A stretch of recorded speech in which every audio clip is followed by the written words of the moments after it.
They don't want to know what happens to the nation. They don't want to know what happens to the league. They don't want to know what happens around football. They are just concerned about the money. They are concerned about them and the political will. I made bold to say that sometimes I even think, or I feel, the NFF, all this money allocated, they still have persons that they still go and pay loyalty to. And welcome back to EVO SPORTS. We'll talk about the politics of NFF, how they have been playing this politics of football in Africa or in Europe per se. NFF, sometimes they behave like pastors. They behave as if they are too cool, as if they are scared of CAF and scared of FIFA. Because when we talk about football, if you have been elected as NFF chairman, I believe they elected you to come and protect the interest of Nigerian football. Yes, and whatsoever thing you are doing your focus should be protecting Nigerian football at all costs. And football itself is a game. And that game, you must always find a way to win that game. Now, we have many scenarios where Nigeria will want to go and play matches away. They will maltreat Nigerian players, put them in a bad hotel, keep them at the airport for so many hours. You understand what I'm saying? But when these people are coming to play return leg in Nigeria will take them to the best hotel. In fact, the role of a big brother. Yes, we begin to treat these people as if I touch them now, can't we talk? Now, sometimes our opponent, they take their match, just like the case of Zimbabwe, Lesotho, to some countries that you know that this game does not favor. Those ones are playing the politics. You, as the NFF, you are not protecting our Indian interest. You are not protecting the interest of the CAF, or you are being scared of talking. You feel that you want to be a good NFF chairman. You want the CAF president to see you as a very good guy, or the FIFA president. Maybe if I talk now, they are going to sanction me, or they are going to do that. To me, I've been so annoyed. So now I'm asking you now, is it the right thing to do as a body when we talk about this NFF of a team? What do you feel? Why I think that they behave that way, it depends on what their predecessor did. You remember somebody like Amos Adamu? I'm aware of that name. Amos Adamu. When he was he had an appointment with he had with CAF and later with FIFA. He went and collected bribe because of that one of the World Cup hosting something. That was banned for. Yeah, he was banned from football for quite some time. So since then, they've not really given Nigeria a chance to hold a place in FIFA. Apart from this one that they just appointed Amaju Pinnick. So all this while, we've not really had anybody from either FIFA or CAF. So even if they're playing this politics, Nigeria wouldn't have anything to say.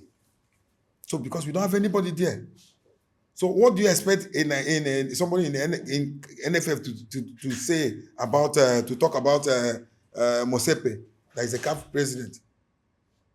That maltreatment, you think they don't know? They know, but because they don't want to say anything, they want to be looked as good people from a very good area, from Nigeria. Okay, look at Nigeria going to play matches in South Africa. They will maltreat, not only in South Africa, subsequently. Once they landed, they will maltreat them. First of all, stress them in the airport. One, the NFF will not say anything. They will not even write to FIFA or to CAF.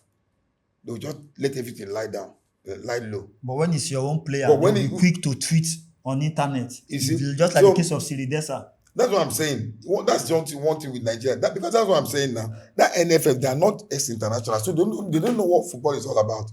They are only there as politicians. The way the politicians treat their state, that's the way the NFF treat their own players. So they don't know what they are doing there. So what we need is a total revolution in that NFF. And once they do that revolution, then they bring in the right thinking people that have played this round leader game. Then they are the ones that will lead this country to the next level of football. Now, before you air your view, another point I am adding to this is that the politics of this football is overhaul, is total. And where I am coming from is that not just on what you said, when you want to invite players, it's part of politics of football. You invite those that can give you results. One, when these players, the timing that they will resume camp is part of politics of football, which this NFF are so careless about most of these things. The camp that you want to use based on the opponent you want to play is part of politics of football. Even if you have to cost you extra money to prepare your team to get results, it's part of politics of football. And then the pitch sending people to go and survey your opponent, their training ground, where they train, the kind of players, even to send scout. I remember some days back, even in Europe, when you want to play a match, you can even send scout to Belgium, to Germany, 2 people just to go and watch your opponent live, just to go and spy there, to know, at least to have a closer look on their key player. How does he operate? Like even to have it, sometimes you go as far as going into their camp to even find out some certain secrets about their team. Even their training ground, you send some people to go and watch them.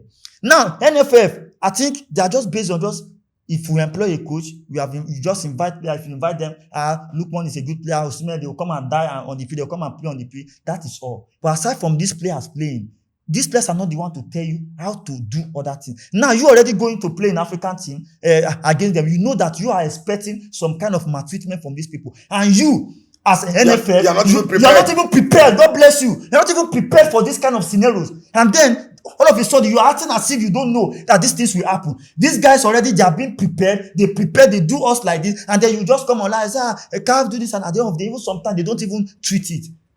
When they go there, they will lodge in the best hotel. The footballers will lodge in one of the yes, footballers will lodge in the smallest hotel. Their mindset already is down. Even sometimes these players go as far as using their money. Go as far as using their money to pay for just to make themselves comfortable. And you expect people to win. So I feel like this politics in this game is beyond our NFF. So I want you to talk about that. Now, if you check very, very well, politics in Nigeria now is not a demonstration of meritocracy or who knows best. It's just based on who know how to play the game of politics. They will give you the position you want. You understand? So whatever thing you are seeing now at the NFF, that is why you see, I've reiterated over and over and over. There are so many ex-internationals that are interested in the NFF job. But they can't get it. Because they are not into the political setup and they see the rigors and the underlying issues involving in political, you understand, rigmarole. They don't want to get involved in it. And they can't come outside and say it. Now, in so doing, the people that got into that position as NFF, be it NFF president, NFF chairman, be it the secretary, whatsoever, that came into political will, they will dance to the political setup. Because just like money pocket infrastructure, they don't want to know what happens to the nation. They don't want to know what happens to the league. They don't want to know what happens around football. They are just concerned about the money. They are concerned about them and the political will. I made bold to say that sometimes I even think, or I feel, the NFF, all this money allocated, they still have persons that they still go and pay loyalty to. Yes, because at the end of the day, I've never seen any NFF chairman from inception till now, apart from the one that's Sanitoro. Okay, Sanitoro. I've never seen anyone that EFCC, ICPC, or anybody have actually probed. But at the end of his tenure, we hear 60-something billion, so billion, and all of that. National Stadium now, if you go to National Stadium now, the NIS administrative block that was supposed to have been built, 2000 and that job was about 2019, I guess, till today. They've not built it. They've not finished it. The former NIS Director General has left. The new one has come. They're just doing it. This same one will not finish it. You will wait till the next one. So you can't expect development in football in whatsoever level, no matter the ladder how it is, with this political take or political approach to Nigerian football. So the long and short of it is that the political will has taken away the ideas of the persons that are there in the NFF. And it's as well scaring away the people that have good intentions about the NFF, that can do the job properly well. Because, like I said before, this politics, because football is a game. And when you want to play a game, you must always find a way to outwit your opponent. You must always find a way to win. I remember Oji Zokalu with Eyimba. When you want to play CAF Champions League then, Oji Zokalu made sure that he was paying Eyimba well. He made sure that he did so many things that was right. This Super Eagles player, just like we said before in our previous video, sometimes this guy don't even get paid. And these are part of the politics, because if you know your game very, very well, there's a do or die game that if you want to play that South African game, there's a kind of way you can even come with your bonus, with this guy's bonus match, even the match that they have not even played sometime. If you want to ginger the morale in the camp, there's a way you come. You understand? There's a way you come, you carry the dollar, come, so boy, see you now money here, win this match, give us this match. 3 points. Even though these guys are big boys, but whenever that just like motivate just like woman, no matter how much a woman get for hand, man money still dey sweet am. Na so e be. You understand now? No matter if the man money dey sweet am. So now, even if that money will not do anything for them, but that concern, because sometimes we don't know what is going on with these people inside the car. We just watch their play on TV. But before the game and after the game, we don't know what these guys are going through, which is part of the politics, and that is why we have NFF chairman. Before a game, I assume that you're supposed to have sent 2 or 3 delegations to the venue of match or the city to go and prepare your boys for coming. Before coming, that is where that politics comes in. Are you getting my point now? If a game, let's say Nigeria South Africa now, for example, you want to play that match 5 days before that match, a week, sef, I expected you, maybe they do that, I don't know, but I'm just saying from the politics of the game, if you send 2-3 people to go to that country to go and survey the ground, check the best hotel, check the best place, these people will be available even when the main flight is bringing the main Super Eagles. These people will be at the airport. All those boys they are sleeping at the airport. They don't have their own somebody to come and my dear, if you write invitation, if you are going to a country and you have somebody there, or you are in Lagos and your family member is coming from the village, and you are aware and you are waiting for the person at the park or at the airport, will that person suffer?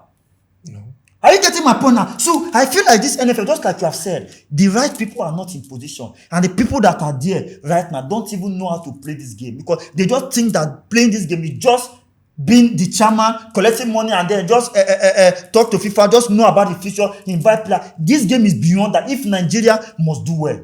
So for now, I'm not seeing Nigeria national team under 17, under 20, 23, even under 20 does not even qualify for the Olympics.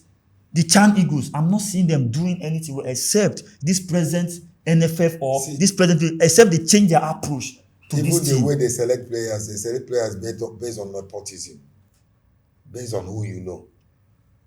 This under 23 that Jesus played Argentina, are you telling me that this is the best they can get from Nigeria? Under 20 for that matter. Under 20, that is very close to Super Eagles. After under 20 and under 23, that is very close to Super Eagles. Are you telling me that this is the best they can get from this country? I don't even know any of them.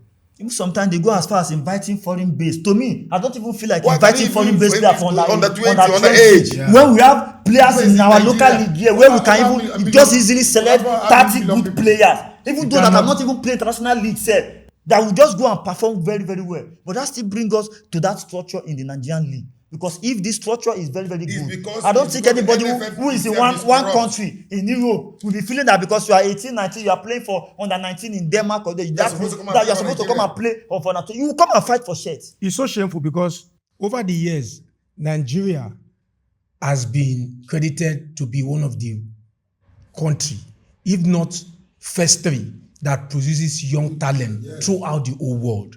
Now, the under 20 team has so many months to prepare for this tournament. Normally, they will invite like 100, 120 players in the team. Sometimes they will pass through rigors and all of that. Screening. You understand? Screening and all of that. It will take a while before you come out with your best 23 players. Is it the 23 players the best? I was talking about political will. The same circle of coach, if not Ladamboso today. It's still the same politics in the NFF. Yes, they are still the same people. They are still the same people. Okay, I want to ask something. I want to ask something. 20 coaches in the league. 20 coaches in the Nigerian Football Professional League. Ladamboso is better than all of them. Ladamboso has been in this dugout more than 20 years. Be it as an assistant, be it as an head coach, for more than 20 years. Can someone else try? What if they sign contract? I must be under 20 coach till he dies. That's the politics we are talking about now. That's the politics we are talking about. Must he always be the one? Can't we try someone else? Maybe if they want to go for another, they will go for John Obu again. The same set of people. The same people. So the politics of Nigerian football is so murky that it's affecting our football. Is it only affecting us that is discussing it? Yes, all of us. That you Yes, want to go to the economic aggregate, but we are streamlining it to football. But do you know that even those 120 players you are talking about that they invited, passing through those screening, the feeding, the allowances, to getting to that 20 players that they will take to that tournament. That's what I'm saying. Now those players are not even feeding. By God's special grace, they will spend by God's special grace, in that district, they might not even get $100. That maybe it's after they have played, maybe I don't mean they won the tournament, or maybe they performed to some, and maybe semi-finals. So that is when you now hear that they gave them something. There have been so many players that have gone for under 20, under 17 World Cup that they didn't get it that until after the tournament. And you cannot even hear from even the feed itself are not okay that it should be the agent that will be the one feeding those players. The agent of those players are always the one even coming to the camp or send them money with the hope that if my player plays and perform, I will sell him or like in terms of marketing aspect. Osimhen played under 17, right? Yes. Who again do you know that played along with Osimhen? Samuel Chukwueze. Outside Samuel Chukwueze. Nwakali there. Nwakali, but where is Nwakali now? Nwakali has been having problems. I think now you know Nwakali, and at least people know Chukwueze. How many people know Nwakali? They know Nwakali somehow, but somehow there are two brothers now, the Nwakali brothers. If you put the two of them here now, who will point out, say that this one play here, that this one play here. So let's say Samuel Chukwueze and Osimhen. What happens to the rest? How about the Emitelas team? Boys. How many? How many of them? The Kelechi Iheanacho, they said. How about the Shola Shaibu? Even in the 2001 World Cup that France won us in Trinidad and Tobago, Anthony Lake and the Sinama Pongo, the Okpabumi, how many of them? Even play for the Super Eagles. You understand? How many of them? So everything about our politician NFF, because I don't call them our NFF, politician NFF. That's how it is.